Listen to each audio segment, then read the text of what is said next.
Hello and welcome to the two-man power trip of wrestling. I'm your host, JP John Paz. With me today is a very, very special guest, former NWA National Heavyweight Champion, former NWA US Champion, six-man champion, two-time NWA Tag Team Champion. He's been a TV champion in the NWA and the UWF, 1987 Crockett Cup winner. He's, of course, the Russian Nightmare himself, Nikita Koloff. Mr. Koloff, welcome to the two-man power trip. How you doing? John, it is great to be with you. Thank you for having me on the two-man power trip. I love it. Yes. So what's been going on in your world? What's going on lately? I know you obviously got the ministry going on and Man Camp. I do. Lex Luger and I co-facilitate this camp for men called Man Camp, where we bring men in for a handful of days to we like to say teach, train, equip, empower, and then deploy them back home to just to be healthier in every aspect of their life. Mentally, emotionally, physically, of course, spiritually. Better husbands, better fathers. So all of your lady viewers out there might have an interest in that, or your female audience. And the conferences. I'm getting ready to head off to Ohio and Michigan and Kentucky and Delaware and do a one-day conference called the Man Up Conference. And of course, got my own podcast called the Man Up Podcast and radio show, and soon to launch a television version of the radio show, the Man Up Show. And so just a lot going on, John. I'm excited though. A lot going on. Very cool. How did the Man Camp start? Obviously it's you and Lex, but how did that all get to fruition? Well, it's a great question. He and I, he lived with me for about 10 months in 2015. And it was during that time together that we just felt like the Lord gave us this vision to put this conference, the one-day conference, and then the 5-day camp together. And again, just because of our backgrounds. So when I talk about being healthy in all these different areas, obviously you look at his physique, back in the day, as well as my own. We combined, we have a lot of years of experience in the gym, health and wellness and nutrition. And so, that was an easy one to be able to give people that information, give guys that information. If I think about, our journey outside of wrestling, 1993, I surrendered my life to the Lord, and 28 years I've been on that path of pursuing that relationship. For him, April 23rd, 2006, he surrendered his life to the Lord. So he's been on that path for 15 plus years now. And so, we just combine all of our experience, and when the Lord gave us that vision, we stepped out in faith and put it together. And so, bring those conferences into local communities. And then the camp, we just kind of bring everybody together in a little town called Royston, Georgia. We got a 100-acre piece of property that we rent down there, and it's amazing. Oh, sounds cool. Sounds like a good time. It really is. I mean, we have had tons of stories of guys returning home, and John, just how it has impacted their marriage, impacted them as a dad. In many cases, it has brought restoration of relationships between a father and a son, a father and a daughter, and just a lot of healing. And so lot of great stories. And so he and I are just inspired and encouraged, to keep doing what we're doing. When you guys first met, I mean, obviously back in NWA days, were you always friends with Lex? Were you guys always had a good relationship, or no? Not really. In fact, people, I know we'll give in the show notes, you'll give some links to where people can learn more, whether it's about Man Camp, my podcast, and books I've written, and everything else. But there's a video, there's an interview that about maybe a 2-minute interview, and he had made reference to back in those days. We were wrestling peers. We were on a professional level, not so much on a personal level. Respected each other, of course, and he would say more than anything, we were just work co-workers, We were co-laborers in the wrestling world. And, my introduction to him was, dropping the U.S. heavyweight title to him in a cage in Greensboro, North Carolina. That was my introduction. We go on to have a lot more matches against each other and throughout the career. And then really, when I left wrestling in 1993, I didn't see him for nearly right around 11 years. Right around 11 years. So he went one way, I went the other way. I went down this path, get engaged in essentially full-time ministry. He continued on with his amazing wrestling career. And then in June of 2006, about 2 months after a jail chaplain, after his last time in jail. I mean, if you don't know Lex's full story, you're out there and you want to know more, go pick up a copy of his book, Wrestling with the Devil. You'll hear his whole life story. And through that decision in April of 2006, we were reconnected at a Christian athletes conference in Phoenix. And from that moment on, in June of 2006, we built a relationship, a friendship, a brotherhood, if you will, that has lasted till this day. Yeah, because you always hear stories about Lex back then, like, oh, he didn't get along with this guy or that guy. So it's just funny to see like he's completely different as far as everybody says, like, oh, he's so much different than he was back in the day. He was very focused on himself back then, and back when you guys were feuding, even. Right, and what I like to say it this way, John, he is evidence of a changed life, and so anyone who has had a true encounter. In my experience, anyone who's had a true encounter with Jesus, you're going to see that evidence of a changed life. Yeah, he'll be the first to tell you back then it was really his world. You were just living in it. He had what he called flex time. You were on his time. You were on flex time. And I'm probably one of the few who actually did like him back in those days.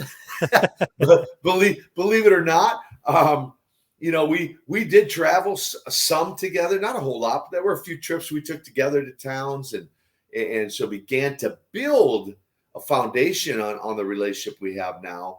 But for the most part, when he portrayed, what was it, the narcissist up in the WWF? Yep. I mean, that was not far from the truth. So what you saw in that character, in a sense, was kind of him, outside the ring.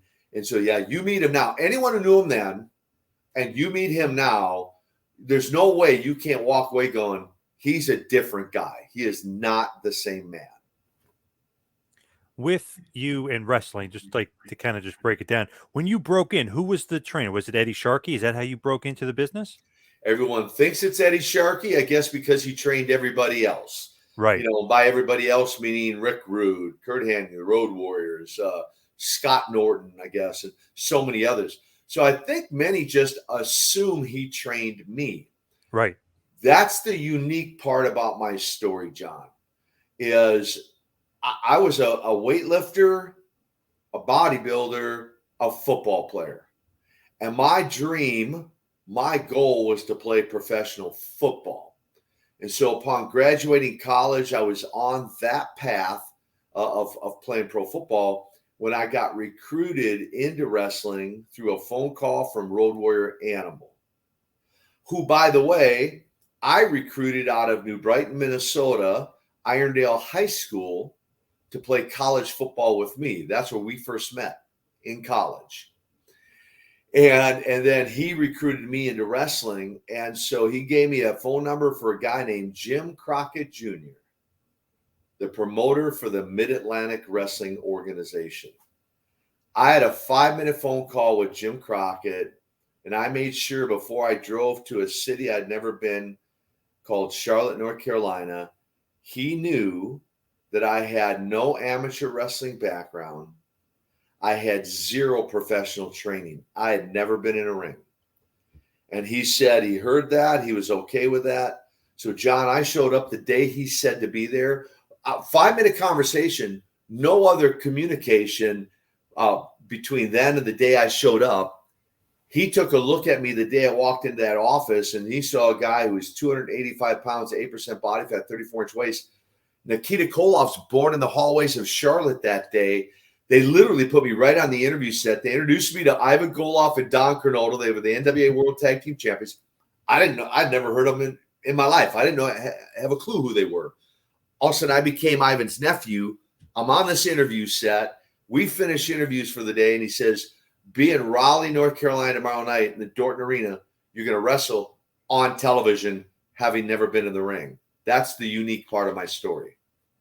Pretty crazy. Obviously, he saw something in you immediately, like, wow, this guy looks like a star. He's a monster. He's on TV automatically. I mean, that never happens, ever. It doesn't, does it? I mean, like, for real, to my knowledge, I mean, we tried to do some research on that. I don't know. I mean, maybe the closest one that maybe kind of comes to that, close to that story is Magnum TA has a similar story, not quite the same, but similar. And actually, Lex Luger did go to Hiro Matsuda's training camp, but it was only within a few months that they debuted him. But yet he still had a training camp. But yeah, it just doesn't happen. And so yeah, Crockett took a chance on me. I mean, I still had to make it happen, but fortunately, I did. And that first match, by the way, on television. I think he was smart enough to keep it short. So it was like 11 seconds, right?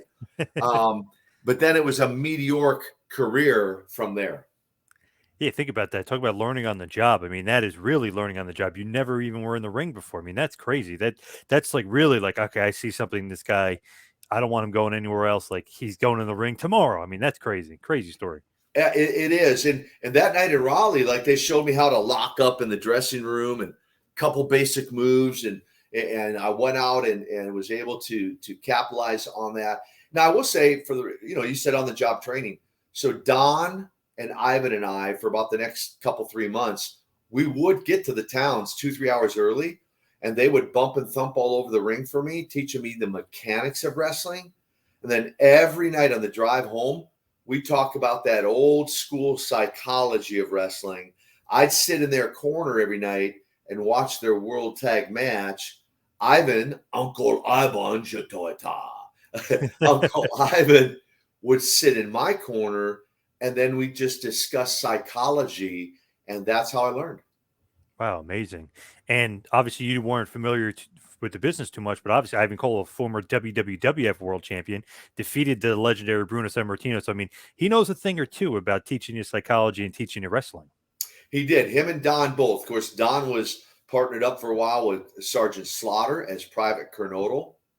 And both those guys, Ivan at that point had I want to say 20 or so years of experience under his belt, and Kernodle about 10, 12 years, maybe more. And so both of those guys. And then I was fortunate, John, in that first year to step in the ring with guys who, in the Mid-Atlantic anyway, were pretty legendary, but even outside of the Mid-Atlantic, I mean, guys like Dory Funk Jr. I mean, he was an NWA World Champion. I got to wrestle him numerous times early in my career. Johnny Weaver, Rufus R. Freight Train Jones, Blackjack Mulligan, eventually Dusty Rhodes, Ricky the Dragon Steamboat, the Rock and Roll Express, Ricky and Robert. I mean, I got to step in the ring that first year with some pretty seasoned guys that only helped accelerate my career. With you starting out where you were, who creates the name Nikita Koloff and who creates the Russian Nightmare? Is that Dusty, or is that you maybe collaborating? So Don Kernodle and Sergeant Slaughter came up with the original idea of a nephew for Ivan. In their mind, they felt like, part of the story was Don, Don was an American turncoat, teamed up with Ivan, became the NWA champions, tag team champions, and then they'd bring a nephew in. And Don and Sarge rolled out this whole storyline. I mean, I credit those two guys. Nikita Koloff never would have been born if it hadn't been for those two guys. And then part of the story was eventually nephew and uncle turn on the American. Sergeant Slaughter comes in to Don's rescue and we run a 2-year program for belts and flags and all kinds of stuff, right? The only hiccup in that plan was Sarge decided to stay up in New York with the WWF at the time. And so we still did the angle. It just Don had different partners. And then eventually, and that to say, in that hallway that morning when I met Don and Ivan, Jim Crockett said, okay, he needs a name. Now we knew it was going to be Koloff, right? Because I'm a nephew. Yep. But he gave me Nikita and one other name that to this day, I don't even remember what it was. Because just the minute I heard Nikita Koloff. Now, I remember my history lessons in school about Nikita Khrushchev, right? The leader of the Soviet Union. And I just thought, John, to myself, I thought, Nikita Koloff, that name's got a pretty good ring to it. Sounds good. And so that's how the name came about. The Russian Nightmare, how that came about was Dusty and I started working an angle against each other. And I cut a promo basically, or I basically said, you're the American dream. Well, I'm going to be your worst nightmare. And out of that came the Russian Nightmare in teaming up with the Russian Bear, Ivan Koloff. Makes perfect sense. The American Dream, the Russian Nightmare, perfect foil for Dusty. Exactly, right? With you coming along, like, okay, you don't have as much experience, but you have a great look, and you're going to be teaming with Ivan. And the Russians obviously is very hot topic at that point politically and everything else. What did you think about playing a Russian and being that character? Because that's like instant heat. The crowd immediately hates you, and you're new to the business. So what do you think about that? Because you're going to change your accent. I mean, you're going to do all these things and really play the character to the nth degree.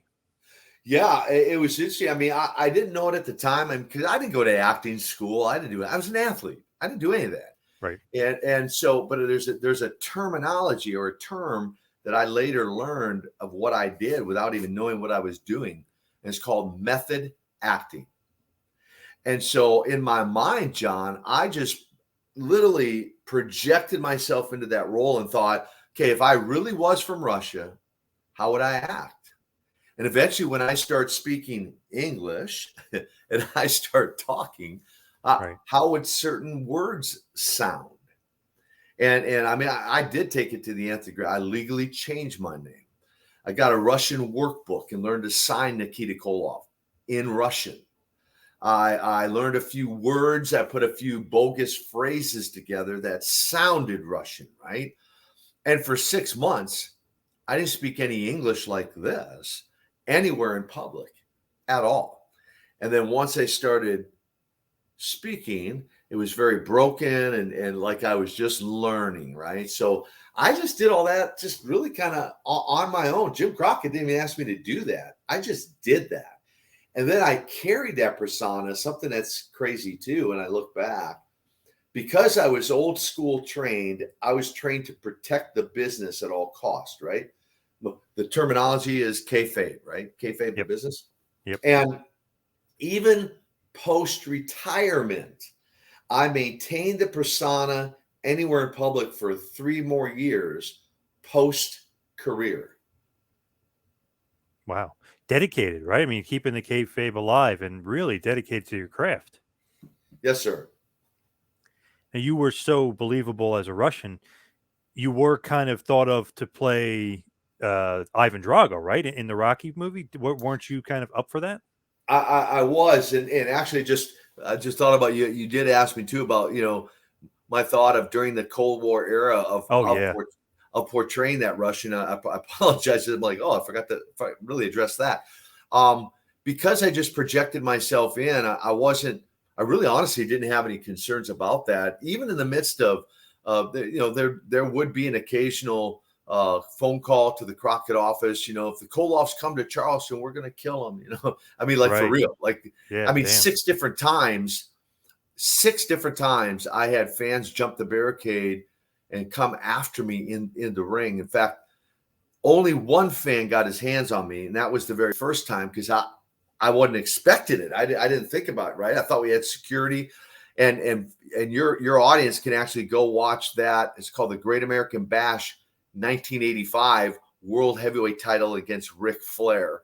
And you'll actually see a fan get his hands on me. Now, I didn't let that happen after that, but that happened. And so it was intense. And you're right. People did hate me for that night in the Dorton Arena when I went out. They didn't know me from Adam, but because I was with Ivan and Doc, I mean, they hated me from day one. And because of how I carried the persona, they continued to hate me more and more and more. I like to say they loved to hate me. And at one point became the number one most hated guy in wrestling. And so, you know, to have that experience was really pretty amazing. I want to make sure and address that as well. And so, but yeah, you know, the career at large, you know, and let me just say this too, to have that experience on both sides. And I know eventually you may get to, you know, the turn and what that experience was like. But I'm thankful and grateful to have that opportunity to be on both sides, experience both sides. It is crazy to think like nowadays they would never do something like that. But back then it's like, yes, the Cold War's going on. We're really going to create characters. To have so many people have that emotional investment of like hatred and, you know, they want to go to the show because they want to see you lose. I mean, it's completely different. They would never do that stuff like nowadays. They don't want to get into politics and all that and like nuclear heat and stuff like that. Well, yeah, it's a different era. In fact, I think McMahon's, I think they've tried some of that, and like you said, got a lot of heat for it. You know, like oh, that's you're not being PC, like you said, right? You're not being politically correct. You can't do that. I mean, there's so many things we did back in those days that in today's climate, in today's culture would be so taboo, man. I'd be like, you can't do that, you know, but just a different era, man. That's why the fans tell me, you know, I still do Comic-Cons and Legends autograph signings and those sorts of things. And the fans will tell me, they go, man, that was the golden era of wrestling. I wish it would be like that again, but I don't foresee it ever being like that again. No, definitely not. So just to go back to it, were you supposed to be Ivan Drago at any point? Because you're playing this convincing Russian. I'm sorry. Hey, no problem. Yeah. So the backstory on that is Terry Funk, who had I think he was in Paradise Alley, and he'd become friends with Sylvester Stallone, and I think Sly reached out to him and said, hey, I'm doing another Rocky movie and I got a Russian character. Do you know any Russians? Of course, Terry had knew that Don and Ivan, you know, and I will say this too, like even Barry Darso, who eventually came in and played Crusher Khrushchev and went on to New York as Demolition Smash. You know, when he came in, he's like, man, we heard down in Louisiana, down in there, you know, the mid-South, Bill Watts, you know, and other parts of the country that there was this shoot Russian in the Carolinas. He goes, I should have known it was you. Oh my gosh, right? So even the boys thought like, oh, they really got a Russian guy there, you know. And so Terry Funk had heard that, and so he reached out to Don. He said, you know, hey, Stallone's looking for you know, someone to fill this role in Rocky IV, Ivan Drago. And so long and short of that is, they sent me this script. I memorized the lines. They flew me out to Hollywood for the screen test. It was me, Kerry Von Erich, and Dolph Lundgren. We were out of like, I think I want to say like, I don't know, hundreds, 800,000 guys they looked at. It came down to between the three of us. Well, I knew my odds went up by, you know, from 33% to 50% when Kerry, the day I got there, we were all there together, but he goes, hey, are there some lines we're like supposed to know for this? I'm like, Kerry, are you kidding me? Like they flew you all the way out here to screen test. So I'm like, well, that just increased my odds. So it really, I feel like came down between Dolph Lundgren and myself on the set with Stallone, screen testing for that.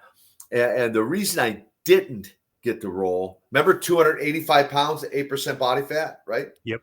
Stallone, legit back then was, you know, he's only 5'6". Now he looks bigger in life on the silver screen, right? but he's only 5'6". He was about $160 back then, 160 pounds. And they later the director called me a couple, 3 weeks later and goes, even for Hollywood, your side man, your delivery of the lines were the best of any. But your size difference, it's just even for Hollywood, it's just too unbelievable that Rocky at age 35 is going to beat a guy that looks like you, even for Hollywood. And so that's why I didn't get the role. But a little side note that's interesting, right? And I found this out from a wrestling fan. So I love the fans, man. They find out everything. I didn't know, obviously, Ivan Drago, right? So they used the name Ivan for the character. And then I found out his manager in the movie, his manager was named Nikita. Oh, I didn't realize that. Wow. Okay. Interesting.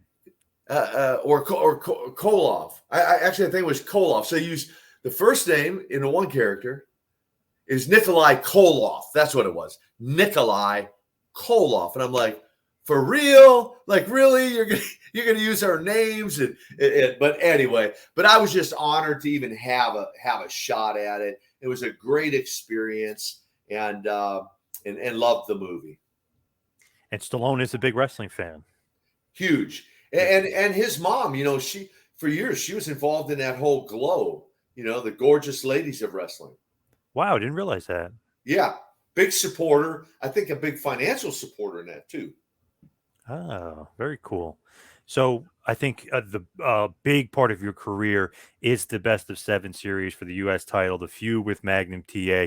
Just talk to us about like the gravity of kind of, not that really putting you on the map, but I mean, that elevated you to another level because he was a huge star in the making. You're a huge star in the making.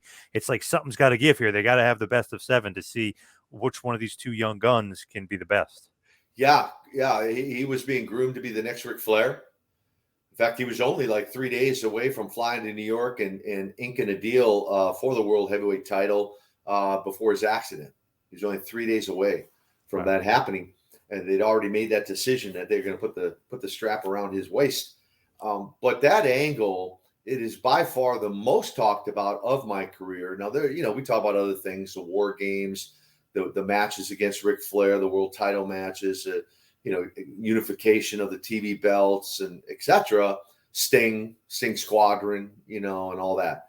But by far the Best of 7, and a brainchild of the ingenious Dusty Rhodes, the Tower of Power, too sweet to be sour, if you will. Yeah, baby. Dusty was so creative, one of the most creative guys that I have ever met. That was his idea, the Best of 7. To my knowledge, to our knowledge, it was never done prior to that. Obviously, he got kind of the idea from the World Series, right? Best of 7 in the World Series, and then to project it the way we did, right? I mean, Magnum looked like you said, the all-American good guy. I mean, just Babyface. I mean, the face fans could fall in love with, and then our personalities and our personas matched up, I feel, really, really well. Our chemistry, our style of work, and fans have told me like they were at the arena in some of those matches and said, they walk out going, I don't know about any of those other matches, but that match against Nikita Magnum was real. I mean, but that was our goal. Our goal was project that realism and draw the fan in. Of course, all these years later, the fans still love to talk about it, and definitely one of the highlights of my career. It's one of those things where you watch those matches, like these guys are working a little snug. You know what I mean? You guys are definitely hitting each other. Perfect word. Because some go, God, you guys were really stiff, or I'm like, I prefer the word snug. We worked out, but he and I were in agreement on that. That's where our styles are very similar. And I was okay with that. And he was okay with that. I'm like, Terry, let's get this thing across, man. Let's make people believe, we hate each other. And the last thing you want is for that United States. People didn't care about a Russian being a world champion, but for a Russian to wear the United States belt, right, no. Yeah, that's you can't, that's sacred. You can't That's be a right. U.S. That's champion. right. Yeah. Can't let that happen. But the way we did it, I mean, 1-0, 2-0, 3-0, 3-1, 3-2, 3-3, come down that seventh and final match, man. And a little side note on that, and unplanned, and TV production wasn't as state of the art as it is now, right? And because our matches were mostly spontaneous. What I mean by that is, today's product is different, right? Everyone's handed a script and all that. Not in our world, not in our day, not interviews or anything else. There's a shot in there where the cameraman just happened to be at the right place at the right time, and that's where I hit Magnum with the chain, and I throw it off into the corner, and it's like basically slithers out of the ring like a snake, right in front of the can. It couldn't have been more perfect, so that the referee, couldn't see it and didn't know what happened. Love it. Now, as far as the accident, when that happens, it's that just like completely shake up, not only the whole roster, but you yourself, where you're like, oh my God, like this is crazy. This guy's about to be the NWA world champion. We're about to go to Starcade. He's about to be Ric Flair. He's going to be the next guy. Like, what's going through your mind as the whole NWA almost crumbles down right before your very eyes? Yeah, how I first found out about it was in Philadelphia. It was in the Philly Civic Center, and Jimmy and Dusty pulled me up into a room privately, and I just got back from a tour in Japan. So again, in those days, communication then wasn't like it is now. So I didn't know. I had not heard. I didn't have a clue. And so when they shared that with me, truthfully, it took them a few minutes to convince me, because wrestling's a work, right? I'm like, you guys are working me. Magnum's fine. And they're like, no, he's like in the hospital fighting for his life right now. Might be a quadriplegic the rest of his life. I'm like, so once they convinced me, I was like, wow. I mean, you kind of, you get taken aback for a moment there. And we weren't the best of friends at that point. I mean, we were, again, more like Luger, more, working peers, co-workers, liked each other, but we didn't hang out with each other. And so once that settled in, I'm like, okay. Then they shared with me confidentially the idea of flipping and becoming Dusty's partner, coming to his rescue in that cage match in Charlotte, and creating the superpowers. And they left that decision completely up to me, again, because I don't know that there'd been a Russian good guy prior to that, right? Might have been. I just don't know. But I thought, well, between Jimmy and Dusty, I mean, they probably have close to 100 years of experience in the wrestling world. They know more than I do. And so I honestly, I just kind of trusted their judgment and went with it. And somebody did ask Dusty years later, did you know when you made that decision and did that, it would get over like it did? And he goes, we had no clue. We knew it was a roll of the dice. We had no clue whether it would or it wouldn't. Man, the electricity and the energy. If you just close your eyes and listen to that crowd when you come out, when Ole and JJ are in the cage and Dusty's coming out, I mean, they pop is huge. It's one of those things where Dusty's probably like, well, with a roll of dice, I guess I got snake eyes, or whatever. Like, I guess I nailed this one, because man, that crowd was nuts, and you guys just obviously destroy Ole and JJ, which is great, but the crowd is awesome for it. Yeah, I like to say we got double sixes. How about that? Even better. Yeah, there you go. We got double sixes, and I did verify this recently that actually Tony Schiavone was asked at some point in all of his wrestling career as an announcer, what was the biggest pop in wrestling he has ever heard, and he's on record as saying the night Nikita Koloff turned, and which I take as just a huge compliment. I mean, let's face it, Tony Schiavone's announced some pretty big matches. Oh, yeah. And he's had some pretty large, pretty big opportunities in the world of wrestling and big shows to be a part of. So I'm very humbled at the thought of Tony acknowledging that was the biggest pop for his career in wrestling. And Yeah, you're right. And again, John, it goes back to that era of wrestling. Like if you even just watch fan reaction, not just that night, but in other matches, it's more organic, right? It's the fans are much more engaged. Not that they're not engaged now, but everyone knows it's scripted, right? So, but in those days, there was still an element of surprise, and you didn't know for sure what was going to happen. And so that made fan reaction way more organic. Man, it was crazy. What a pop. Were you nervous at all? Like, wow, I was this vicious Russian heel. Now I'm going to be a babyface. I don't know if we're going to work, Dusty. I know you kind of had faith and trust, but were you a little nervous before you head out there? Like, I don't know. Well, I guess, perhaps, I suppose perhaps a little bit similar to that night in Dorton Arena when I'm going to in front of a sold out crowd and I'm going to be on television. And so similar, I suppose, a similar type feeling. But I will say, for the record, prior to that, I actually had an experience as a babyface, as a good guy, over in Kuwait in the Middle East. Oh, okay.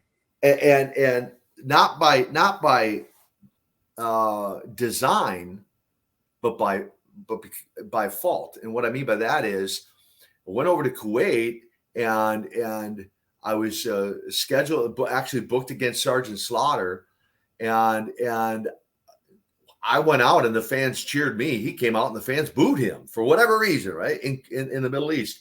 And I got in the ring and I'm like, Sarge, I don't know how to be a good guy. I have no clue. I'm like, all I knew is to like pound guys and hang guys with chains and whatever, right? And Sarge is so cool, man, right? So skilled and experienced. And he's like, kid, just follow my lead, kid. You'll be fine. Follow my lead. So I did have a taste of it over in Kuwait, but still never envisioned it would explode and become what it did. So Starcade 1986, you're in the main event against the Nature Boy Ric Flair for the NWA World Heavyweight title. Pressure here. I mean, you're taking obviously Magnum's spot. You might be christened the next, top babyface. What's the pressure like here? Because you and Flair are going to have a great match, but it's really kind of a huge, absolutely monstrous main event. I mean, Nature Boy Ric Flair, one of the greatest of all times, and it's Starcade. Yeah, yep, and they're the granddaddy of them all, right? So Yep. Fast forward or backtrack a year and a half earlier, and of course I'm wrestling for the very first time at the very first Great American Bash, and again another brainchild of Dusty Rhodes, the Great American Bash, and as a heel, right, as the baddest of the bad. Fast forward a year and a half later, now I'm wrestling him on the other side of the tracks as a babyface, as a good guy, and I had already at that point had dozens and dozens and dozens of matches against him, sometimes a 1 hour draw. I mean, there have been numerous times I'd wrestled Rick for an hour. And I am on record as saying Rick is the consummate professional. He could make a broomstick look good. He made Nikita Koloff look good. and so I wouldn't say I was so much as nervous going into that one at Starcade as I was going into that first one at the Great American Bash. But that would just lead, that match in Starcade would lead to a number of other matches, return matches against him, and even some victories through disqualification. But of course, title can't change hands on a DQ. Yeah. So I did hold that world heavyweight title a number of times. And John, just for the record, there were two opportunities that Rick actually offered me the world heavyweight title. And I'm probably one of I don't know how many might qualify for this, but I'm at least one guy who turned the world title belt down. Whoa, why is that? It was more, I'd say more of a timing thing. And for those who don't know that part of the story, I mean, that's where you might want to get, but I just updated my latest book, Nikita, A Tale of the Ring and Redemption, where I go into so much more of my story. And I had a wife die of cancer, Mandy. I had actually left wrestling at one point, and in the midst of my main event career, walked away to a sabbatical, if you will, to take care of her. She was diagnosed with cancer at age 24. It went into remission and then came back with a vengeance. And when it came back, that's when I stepped away to take care of her and just nurture her through that. She would pass away at the age of 26. And it was actually just a few weeks after her passing that he invited me down to his house in Charlotte. We had lunch by the pool side there, that he offered me the world heavyweight title. And it just didn't feel right. And then I'd say maybe a few weeks later, maybe a couple months later, I can't remember the exact time frame, invited me down again, offered it to me a second time. And I turned it down again. And looking back, no regrets in doing that. And I'd established my character where I didn't feel I necessarily needed a belt to be over. That is true. I always was curious, like, wow, I wonder why Nikita never won the world title, because it seemed like it was trending in that direction. Obviously, you mentioned it could have happened a few times. Yep. So also, you mentioned Great American Bash. They also, you continue the feud with the Superpowers and really with the Road Warriors, and they create War Games, and you were part of that. Man, I always hear stories from Arn and Tully and JJ. I mean, they're always talking about injuries and that those matches look brutal, but they really are brutal. What are your memories of the War Games matches? Yeah, once again, another brainchild of Dusty Rhodes, to his credit. Yep. The first one, I like, so I say it this way. I mean, often imitated, never duplicated, right? I mean, they tried to rehash and bring other things around, in modern day time, but there's still nothing like the original. I don't feel anyway. And that very first one, I know we did a series of them. We traveled and took them on a tour, Bash tour, and then later Sting Squadron, teamed up on with a great team there. The Stinger and I, who Barry Windham, Dustin, I think Ricky Steamboat. I mean, great team against Steve Austin and I think Rude. And so, that very first one is the most memorable. The match beyond. And nobody knew what to anticipate. Nobody knew what to expect. But the electricity in the arena that night, the anticipation, the electricity, the response from the fans, and the way we illustrated that story, it's so much fun to be a part of. And of course, the formulation of the Superpowers, then combine that with the Road Warriors with Precious Paul Ellering, Four Horsemen with J.J. Dillon. You couldn't climb into a ring, whether it was a War Games, an 8-man match, 8-man tag, 6-man tag team, single match, against any one of those guys or all of those guys, and not have a great match. I mean, from Double A Arn Anderson to Tully Blanchard, who I just recently interviewed for my own podcast. You couldn't have I mean, you're just going to have a great match. Rick, Lex, any of them, or any combination of them. And so certainly the War Games brings back some great memories. And you made reference of injuries. What I hope by now your audience understands, and those who are wrestling fans, it is entertainment. I mean, that's clearly, we all know that now, right? It is entertainment, but to understand that there are real injuries. I mean, you're bumping and thumping all over the ring. You're 3, 4. My last match was against Vader, right? Big Van Vader, 450 pounds, legit. And he injured my neck in my very last match. It was not career ending, but nevertheless, it did get injured. And I didn't know till the next day, but I had a hernia, picking up, body slamming him, right? Big guy. So I had hernia surgery. I was rehabilitating my neck. And it was over that Thanksgiving, Christmas, New Year's time that I made an executive decision under my own terms to walk away from wrestling. We can talk more about that if you want. But my point is, injuries in wrestling are very real. It's not an exact science. So timing only has to be off. I mean, you got a 400-pound guy coming off the top rope on you, or your body slammed on the concrete floor night after night after night, running into steel poles, Russian chain matches, cage matches. Guys are going to get hurt. Guys are going to get injured. And it's just a part of it. And in those days, you didn't call in sick and there wasn't no can't make it to work tonight. You wrestled hurt. Many times I wrestled hurt because I had to, because I'm a main event. I can't just bail out on the main event match, right?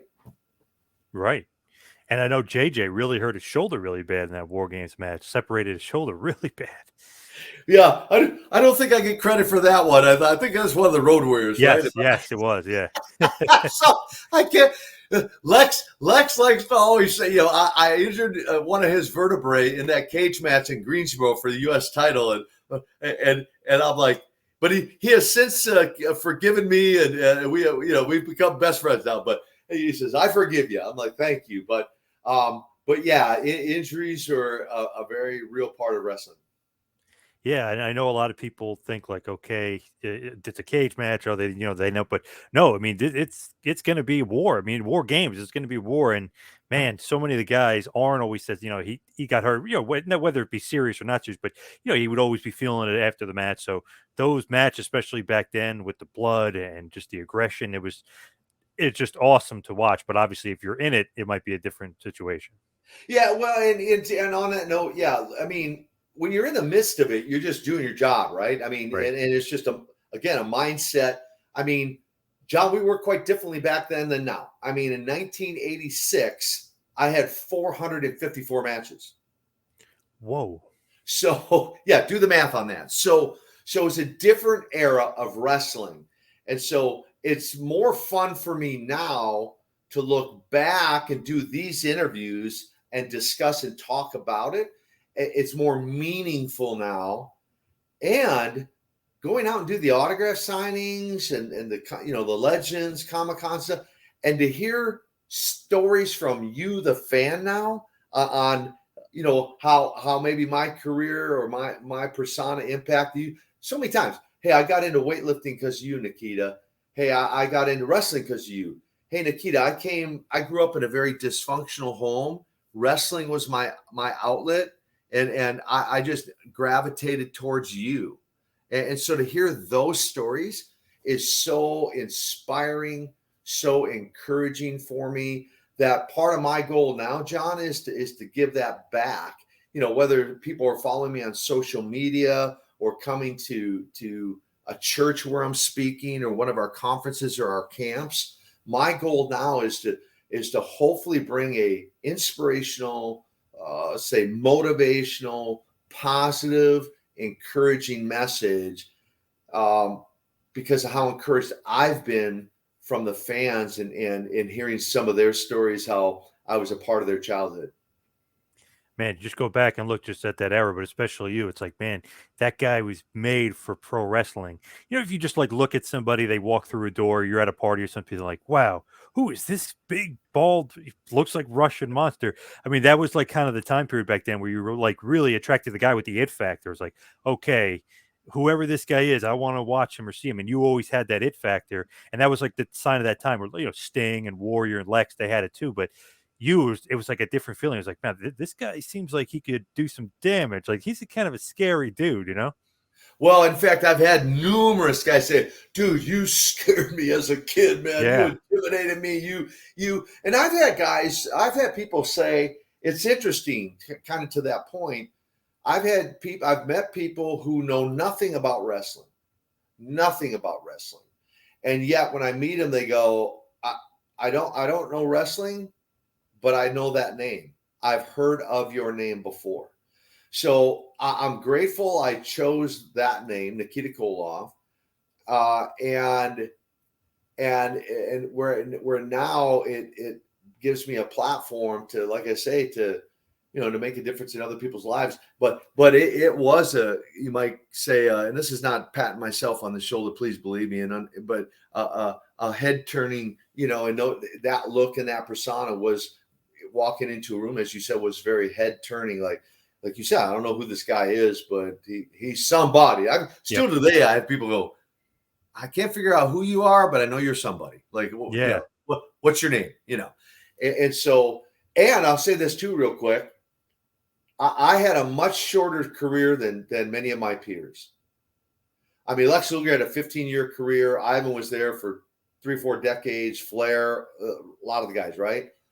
So where I'm very humbled, John, is my shortened career by choice. I've been coined, if you will, the Barry Sanders of pro wrestling, right? Your football audience will identify with that. Yes. But apparently, even though it was a very much shorter career than many others, it's made an indelible mark, or has left a lasting impression, which was partly my goal. When I broke in, I told Ivan and Don, I'll be out of active in-ring wrestling by the time of 35 because I'm going to leave on top. I'm going to leave as a champion. I want to leave an indelible mark in people's minds, and so I think I accomplished that. Very much like Barry Sanders. Basically, he was around for 9 years. He was still in his prime when he retired. He's like, I'm done. It's like, oh, don't you want to keep on breaking all these records? Like, nah, I'm done. He left on top. No one ever remembers him, on the downswing. It's kind of like your career. It's like they always remember that great chunk of time where it's like, man, he was on top. He's won all those belts. He's, main eventing Starcade. So pretty remarkable. Thank you, sir. Thank you very much. Did you ever have a chance to go to the WWF? I know we're talking obviously NWA, your WCW, all that, but did you ever have a chance to go to WWF? To my knowledge, they never try to reach out to me unless in those days, the old school voicemail. I say if they left me a message on my voicemail, I missed it somehow. But the only consideration when Darso left as Crusher Khrushchev, he let me know he's going up there to become Demolition. And invited me to be his partner. And I just, in my mind, I felt I don't want to change character. I worked so hard on the character Nikita Koloff. Why would I want to go be somebody else now? I could have probably went there and made 10 times the money, 50 times the money. I don't know. The money wasn't as important to me. Or I didn't want to change characters. And I met Vince in a gym in Las Vegas one time, but we never talked about business. We just a cordial conversation in the gym in Las Vegas. And more important to me, John, was the word loyalty. And even though I could have leveraged my success in the NWA, and as I said, either forced Crockett to pay me more or jump to the WWF. More important to me was being loyal to Jim Crockett because he gave me my break. You just heard my story. He gave me my break. And so I always had felt very fortunate, very grateful and thankful that Jim gave me that opportunity. And so, and even though he sold it to Ted Turner and all that, I still felt a loyalty to the NWA and that brand of wrestling. And so I never really considered a jump. You would have been a perfect heel or perfect foil for Hulk Hogan at that point too, especially with him being the true blue All-American. To me, it's like, wow, that would have been an awesome dream match. Yeah, it's one of those what ifs. I mean, the magazine, shout out to Bill Apter, who was instrumental in my career as well. All the magazine cover shots, head shots. I mean, everything that Bill Apter did for me to build my career. And of course, WrestleMania, what if? What if Nikita Koloff had wrestled Hulk Hogan at WrestleMania? I don't know that we would have broke the record of 93,000 in Detroit, but we probably would have drew and would have made a pretty sizable payday. But again, I've never really been one motivated by money. Now, as we hit the wind down, we head towards the finish here. I know you kind of said no regrets about obviously not winning the NWA title and stuff, but do you have any other regrets in wrestling? Something you didn't get to do or you wanted to do? Or is everything perfect the way your career worked out? It's a great question. I mean, looking back on my career as a whole, the short answer would be no.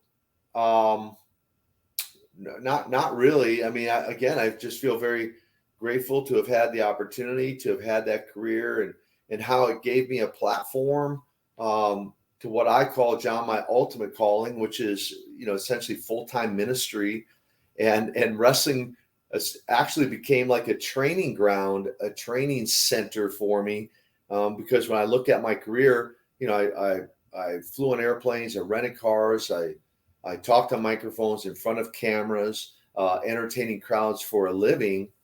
Then I find myself at an altar, surrendering my life to the Lord. And I look at the last 28 years. I'm like, what have I done the last 28 years? So I know I've flown on airplanes, rented cars, stayed in hotels, talked on microphones in front of cameras, not to entertain crowds, although I can do that, but to bring a more important message of the gospel, of the good news.